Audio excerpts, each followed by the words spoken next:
Good morning, good afternoon, and welcome to the very first closer look of 2022. I'm Josh Goodbody from Team Qredo, and what a better way to kick off the year with our co-founder, Anthony Foy. Anthony, big welcome.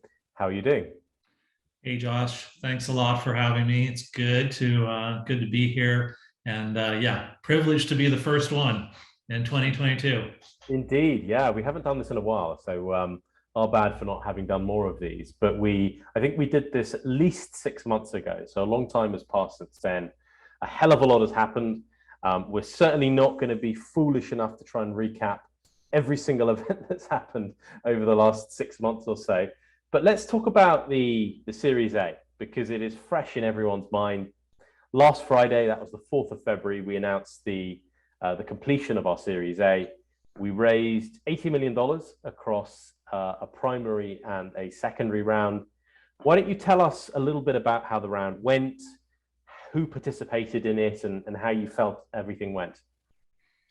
Yeah, it was great. You know, fundraising is a difficult process overall, and it's one where you have the opportunity to present your project to a group of very, very smart people to assess the quality of your project, your team, the market you're going after, the solutions that you have built.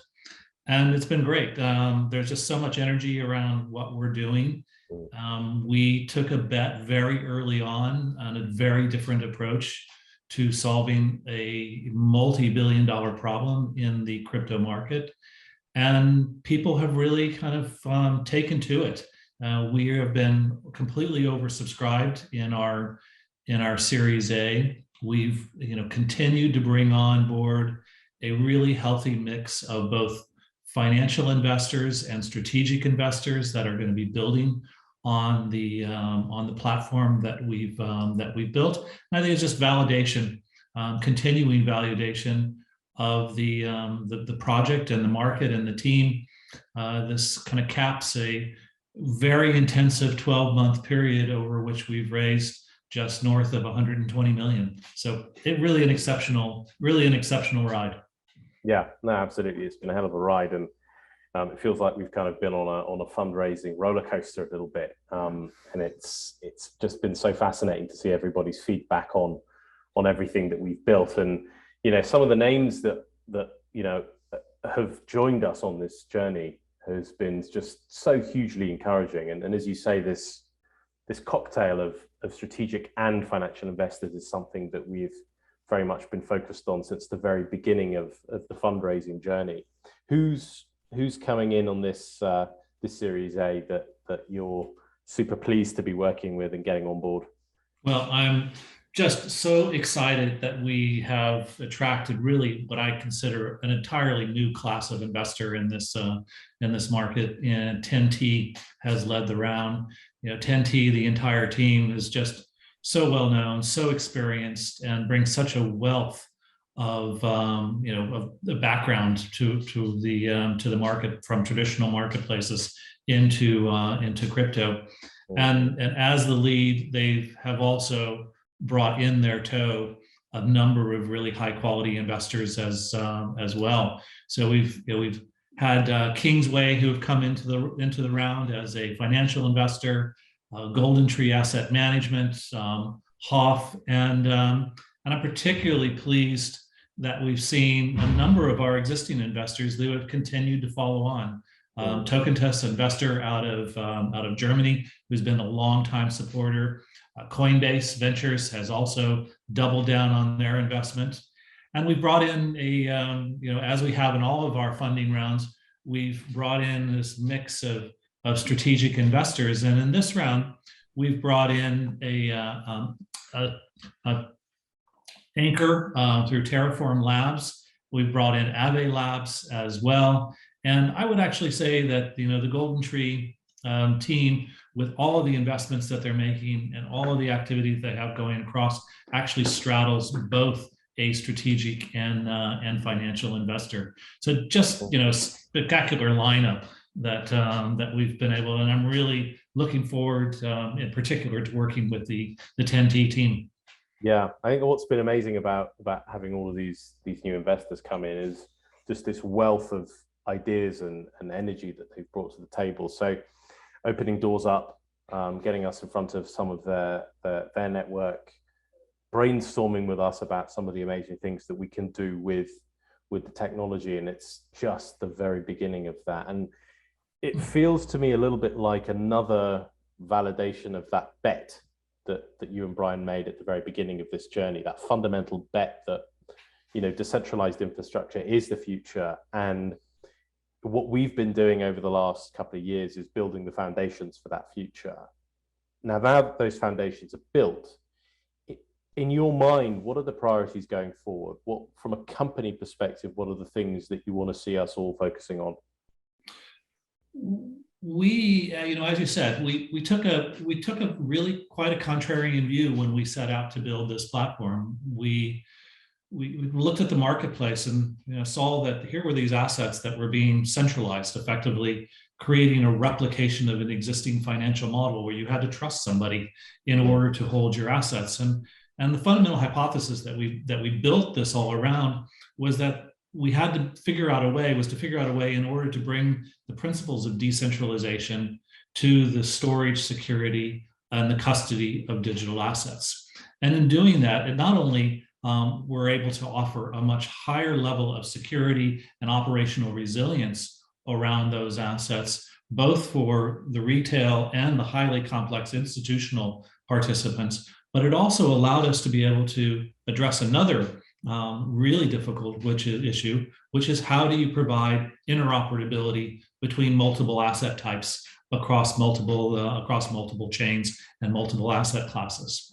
And we're going to continue to build on this. We are a very ambitious project, a very deep tech project. We'll continue to tell the story, which takes some time for people to completely appreciate the depth and the impact that pairing a decentralized asset with a decentralized custodial platform unlocks so many use cases that really haven't even been able to be touched, or a lot of them that still haven't even been thought of. But because you can disconnect the storage away from and the custody away from the centralization of these assets, it opens up a whole area of use cases. Yeah, no, it's a bit of a Pandora's box. And one of the cool things that I've really enjoyed with both the investors and some of the clients we have at the moment is that brainstorming, because you're not just solving one problem. It's not just custody that's being fixed for some of our clients. It's moving the assets that are in custody. So the settlement piece as well. And then there's the interoperability piece, because you can swap assets natively across the layer 2 blockchains. So it's this Pandora's box of functionality and tools that we can bring to people that kind of blows people's mind when they get into it. A lot of people, as you say, they scratch the surface when they either look at us or they look at our website or they speak to someone about us. They think, oh, it's just a decentralized custodial platform, kind of get what they're doing. But when you dig a bit deeper, there's much more to the story. So I think, doubling down on all those kind of areas that people get really excited about as they learn more about us is something that we're going to really focus on this year. It's really, really exciting. And I think one of the questions that we're getting, not just on the product side, because we are going to dig a bit deeper into that a little bit later on, but one of the questions that we've been getting from our community recently is, what are we going to do with this money? It's a large raise. It feels like we're building, a bit of a war chest. Talent is one of the questions I get asked about a lot. How are we as a company going to be attracting the best talent that's out there? Talent is now global. People work remotely. We're a remote first organization, so we're quite well placed to be attracting that talent. How do we, in your mind, keep differentiating ourselves from other companies that are out there? Why do you think Qredo is starting to become this really unique place for people to be working? Variety of, I think, things that, it is a war. I think it's a good analogy. It is a war. It's a war for talent today. And, the back of the pandemic really forced us to face up to, how do we operate? and to make a number of decisions over the way that we operate. And we're not the first company to do remote first, and we're certainly will not be the last. But what it's allowed us to do is it's allowed us to be able to find absolutely the best talent wherever they are, anywhere in the world. And we've gotten pretty exotic with that. We actually hired somebody who was on a bike trip around the world to do work for us, and we've been able to hire people in very remote locations who are able to perform with us in this community and building the application. And right now we have employees in 18 countries across the globe, which is phenomenal. I mean, that we're able to bring that many talented people together. I think the other thing is that, as in all software companies, what really attracts people is the quality of the solution, the quality of the problem, and then the people that you've been able to attract around that. And I think it's something that, as an organization, we've done a really good job at. From the very, very early days, we've created a very flat organization. We've created an organization that's driven by an appreciation of the creativity and the intelligence and the diversity of opinions and backgrounds and lifestyles. And that just makes for an incredibly interesting place for people to work, to be able to show a contribution. And with the kind of war chest that we've pulled together now, we're able to make some pretty serious headroom in addressing a multi-billion-dollar problem across the market, not just in crypto, but one that will ultimately bleed over into the traditional financial marketplaces. Yeah, no, absolutely. I think one of the real eye-openers for me in the process that we've gone through in acquiring some amazing talent is, as you talk about what we're trying to build, it really feels like a mission. We're on a mission to do something radically different, to change the way that the digital economy works, and it touches every area of the digital space, even the metaverse now. People building the metaverse coming to us and saying, well, actually, we realized the metaverse needs key infrastructure.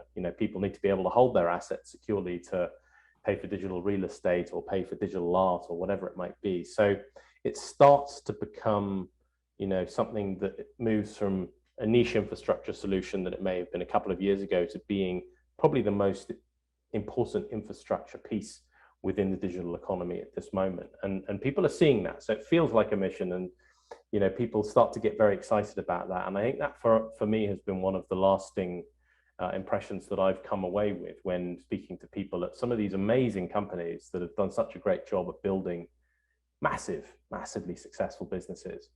When you speak to them and you articulate this vision, they buy into it because they get it immediately. They get how decentralization offers a clear differentiator, a clear benefit to what's currently out there today and what's already being built. So that, from a mission-driven perspective, is also a key driver that I see as well. And you combine that with the fact that, as you say, we can hire people anywhere now. We're fully remote. We're comfortable working remotely.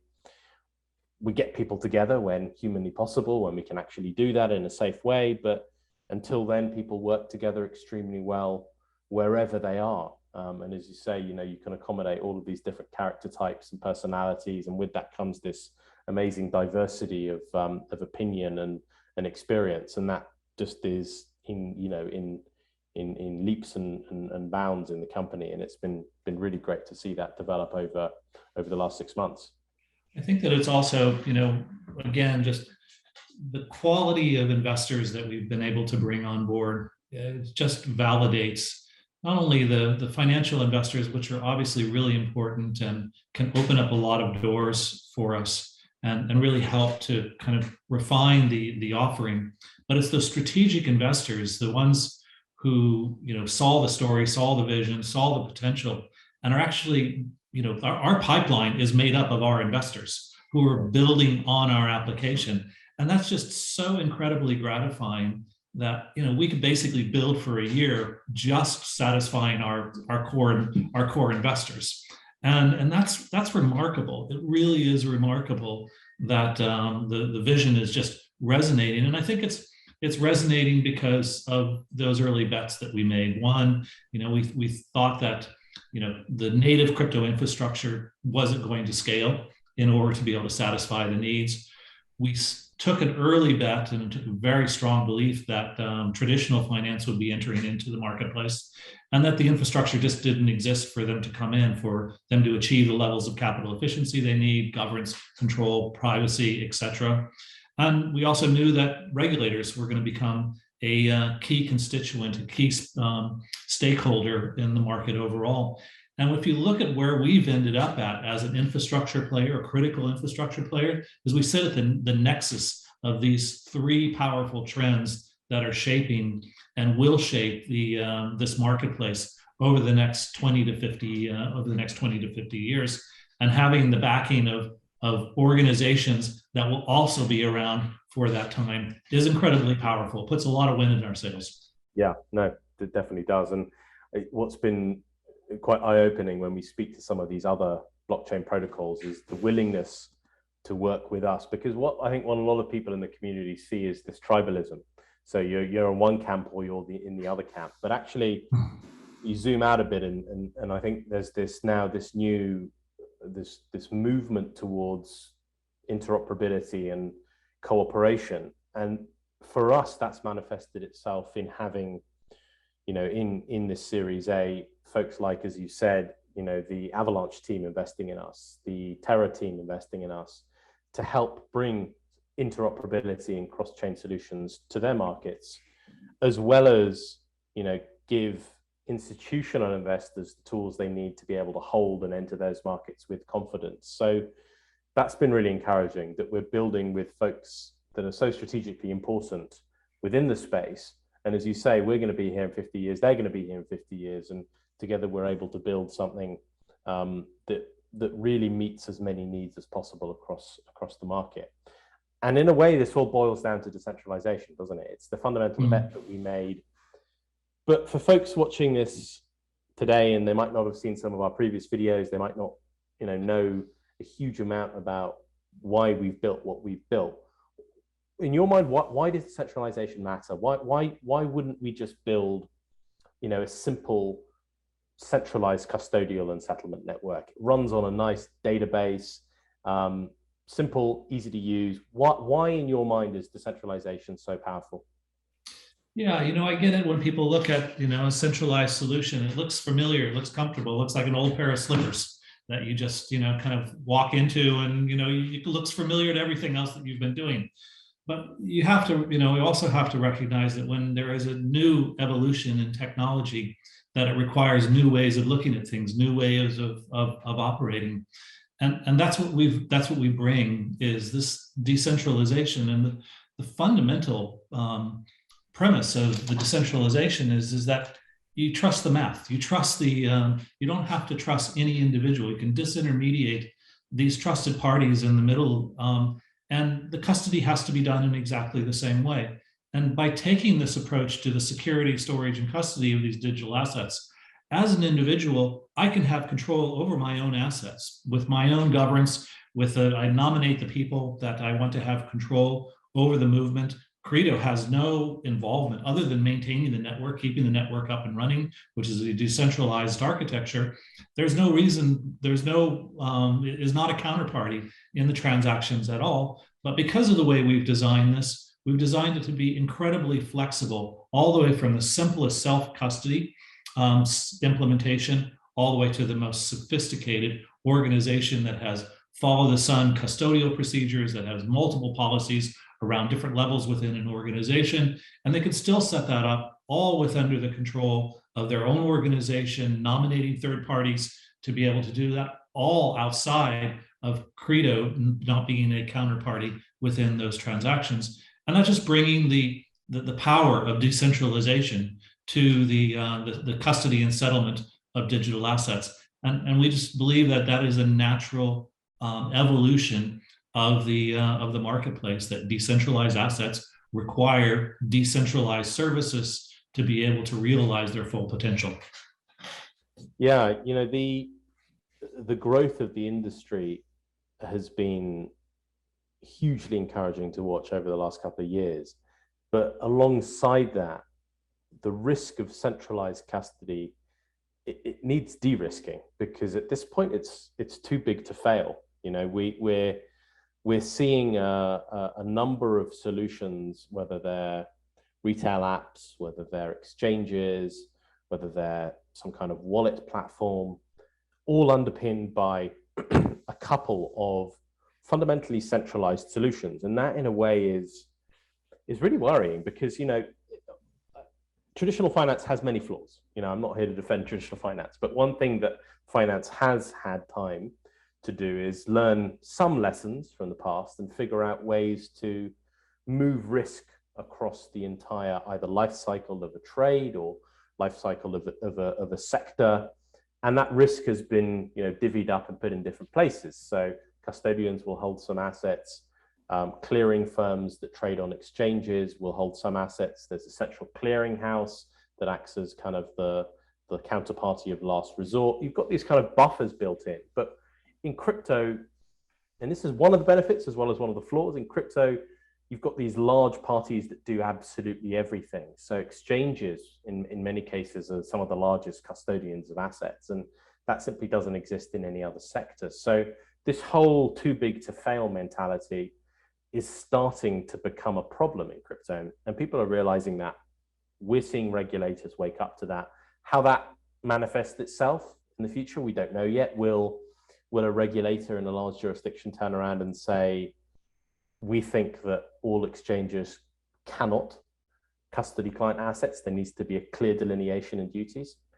That very well might happen. It's a real possibility. And so, you know, what we're trying to do in many ways is pioneer this bridge, this integration between the centralized space and the decentralized space. And, you know, by putting as much in decentralized infrastructure as possible, you know, we're de-risking this as much as we can. And it's definitely something that resonates with people the more that we speak with them, I think. Yeah, and it does take, you know, it does take people a moment to get their head wrapped around this new approach that we're taking, because there is a familiarity, there is a sense of comfort, even in, you know, a less than adequate approach of centralizing the custody. It takes some time to get your head wrapped around and playing around with the application. And we've now been live on our mainnet for over 18 months. We have, you know, billions of assets that are being secured on the network, thousands of users that are using our apps. It's become really intuitive for people, and you can see people returning to it every day now. You can see the utilization rates are growing and increasing, and as is, you know, in crypto, the utilization rates are just starting to skyrocket because they cross this the Rubicon, where they become familiar with and understand the paradigm of how we're and the capabilities of what this new approach and this new technology can offer. Yeah, you talk about growing utilization rates, both at the Qredo level as well as the industry. And one of the things that we've done from the outset is built this as an open source and open network. So anyone can use it. It doesn't matter if you're an institution or an enterprise. You can sign up today, you can use the Qredo wallet, you can, you know, use all of the benefits of this best-in-class cryptographic security that we've built. So without sounding too corny, we're trying to kind of democratize access to this kind of security and this infrastructure that simply hasn't been accessible to your average person or retail users to date. It's been exclusively accessible to large users and large holders and people that will pay monthly service fees and people that will pay large transaction fees. So we're trying to strip out that complexity and make it, you know, accessible to everyone. But I think alongside that goal that we have, one of the things that I've been struggling with is seeing this kind of growing mantra within the industry that is really encouraging, you know, retail holders, people that have Bitcoin, Ethereum, whatever they're holding, encouraging them to hold them on hardware custodial devices. So it's a self-custodial, you know, device, but it's hardware based. And in my view, at least, and this may be controversial for some people watching this, but I think it's simply not suitable for the vast majority of people to be holding a large amount of assets for them, maybe for anyone else, a large amount of assets on this hardware device that you can lose or break, or something goes wrong, your dog chews it and you're not able to access it. In my view, it seems a bit actually irresponsible. And not only that, it's actually unscalable. And I think we're on a path to fixing this.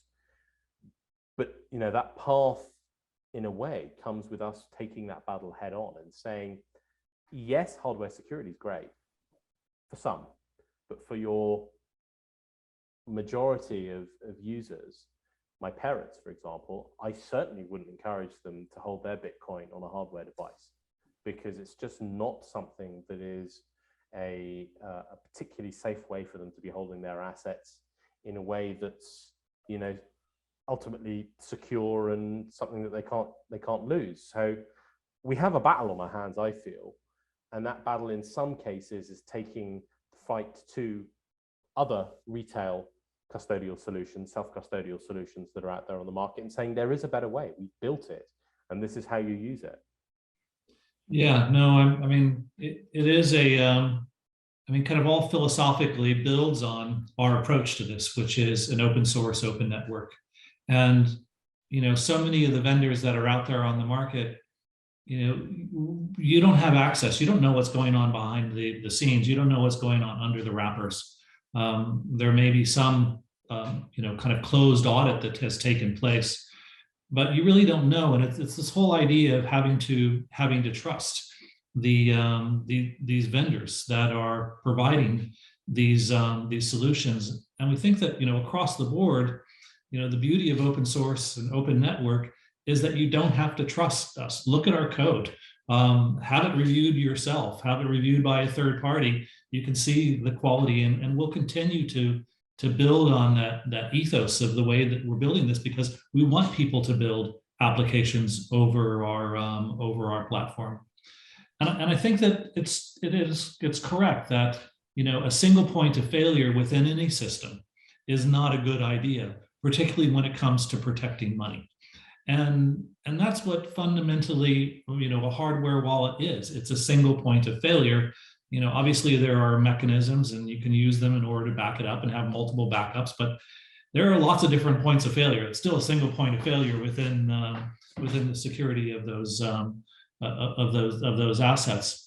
And our approach to this is, well, how do we distribute that? How do we create this kind of social structure that would allow an individual to be able to have a group of people to have the ability to be able to provide the security over the assets, to ensure that, if you lose your phone, you can still recover it. If you forget your passcode, you can still get access to the, there's so many sad stories of people out there who have lost millions, and in some cases hundreds of millions, because they forgot about it, they dumped it in the dump, they threw it away, they washed it in their jeans, whatever the case may be. And software provides us a fundamentally better and easier, more user-friendly approach to solving this problem. Yeah. So let's talk about product priorities for this year. We've touched on these things in a number of different forums, whether it's some AMAs that we've done over the last couple of weeks and some blog posts that we've done. But there's a lot in our product pipeline for this quarter and next. We're going to be adding more layer one assets. Users will be able to see a large amount of improvements in the scope of assets that they can hold in their Qredo wallets, and of course settle across the Qredo network. But we're also looking to different layer twos. We're big fans of some of the other scalability solutions that are out there in the market. So we're going to be integrating some of these layer two networks as well. So we want to kind of be this meta layer between different blockchains. But in addition to that, we're going to be adding these easy to connect options for your Qredo wallet to things like Wallet Connect, Phantom Wallet, all these other DeFi wallet solutions as well. So there's a lot of really powerful functionality coming over the course of the next couple of weeks and months. In your mind, Anthony, is there anything else that you want to highlight that we're going to be building or doing from a product perspective?